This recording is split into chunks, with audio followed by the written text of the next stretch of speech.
Things are getting contentious ahead of next week's Senate Judiciary Committee testimony by William Barr. President Trump's pick to replace Jeff Sessions as Attorney General. Committee Democrats plan to grill Barr on his view on the special counsel's Russia investigation, specifically a memo he sent to Deputy Attorney General Rod Rosenstein last year. In the memo, Barr criticized Mueller's investigations as fatally misconceived and wrote that President Trump's interactions with former FBI Director James Comey would not constitute obstruction of justice. Here's Minority Leader Chuck Schumer on the Senate floor yesterday. President Trump is trying to replace folks like Mr. Rosenstein with conflicted loyalists like Matthew Whitaker and William Barr. I still believe, after the revelations about Mr. Barr's unsolicited memo, President Trump ought to withdraw this nomination. Top Democrat on the Judiciary Committee, Senator Dianne Feinstein, meeting with Barr today. And Democrat Senator Patrick Leahy also expected to meet with Barr. Andy, you were shaking your head through that whole thing. Well, because the memo, Barr, by the way, is, as former Attorney General Mukasey has said, the most qualified candidate to be Attorney General since Robert Jackson. That's how qualified he is. He's already been Attorney General, and he was a terrific Attorney General. The memo does not say that the investigation is fatally misconceived or whatever that. Where's that come from, then? Was. What it says is that one aspect of Mueller's obstruction investigation is misconceived, and he's completely right about that. Which one is that? It's the aspect that says that a president can be held for obstruction on the basis of legitimate exercises of his constitutional prerogatives, like firing subordinate officials or issuing pardons or weighing in on the merits of investigations. What Barr said is a president can certainly be cited for obstruction if he commits traditional obstruction, if he pays off witnesses or suborns perjury. But you can't be cited for obstruction when you do something legal because a mere prosecutor who's an inferior executive official decides to second-guess the chief executive's intent. He doesn't get to do that.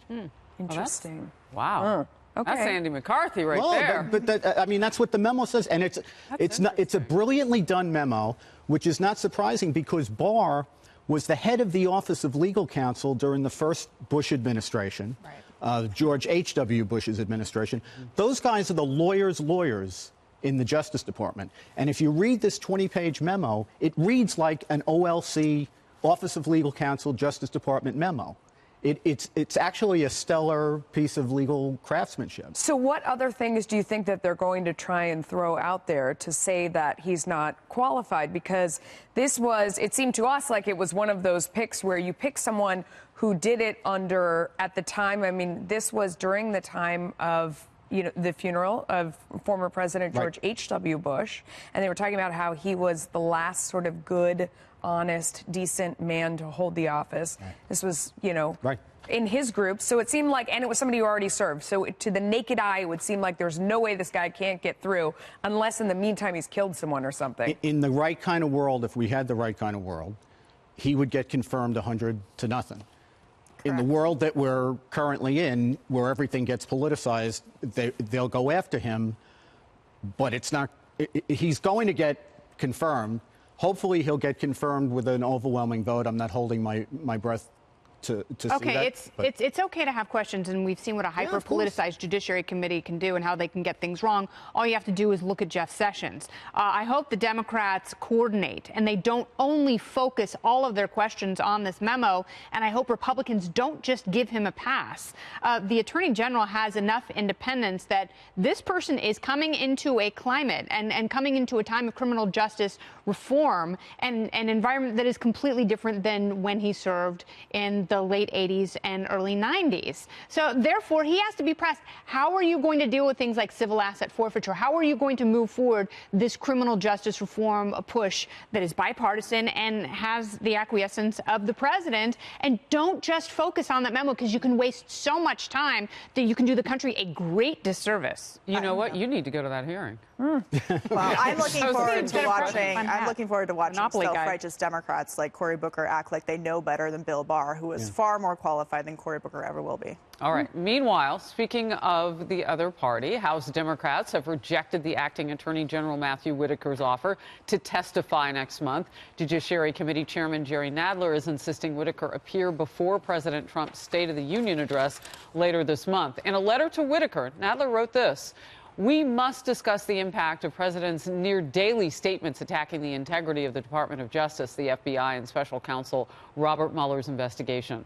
This is House Oversight Committee ranking member Jim Jordan renewed his calls for Deputy Attorney General Rod Rosenstein to testify.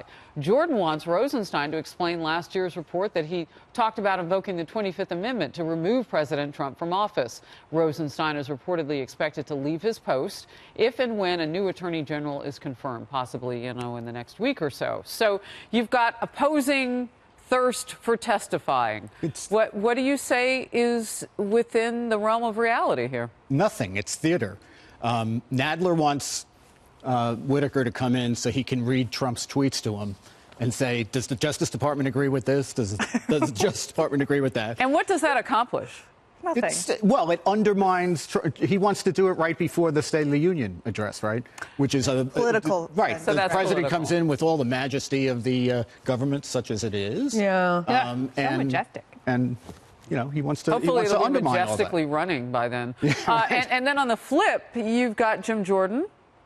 Look, when the Republicans ran that committee, they couldn't get Rosenstein to come in and testify, and Trump could have ordered him to go testify at any time, and he didn't. So the whole thing is just nonsense. You called it theater. Katie? I think Rosenstein has explained enough about the 25th Amendment comment. He said he made it in jest. He went to the White House to explain the comment to the President of the United States, still kept his job. So I think that if he can explain what he said behind closed doors to the President, I think that we So why can does get Jim over that. Jordan want to go after him?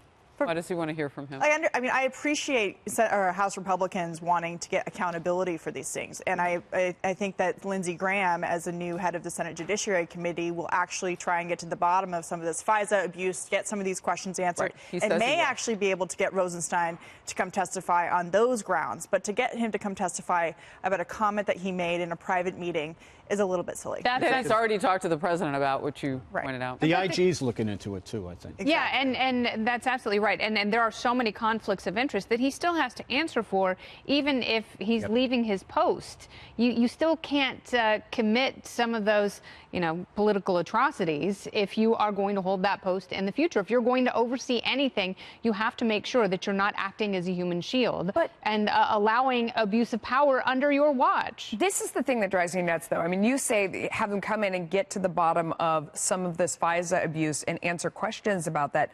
I feel like we never get to the bottom of that. We never get any answers. Why is that? And even if he came in and said something, what would happen then as a result? We have seen people fired, though. I mean, for the first time in a while, we've seen people fired at the FBI and the Justice Department. As a I was just going to say, there's never been a day that President Trump could not have ordered all this stuff to be disclosed, and he hasn't.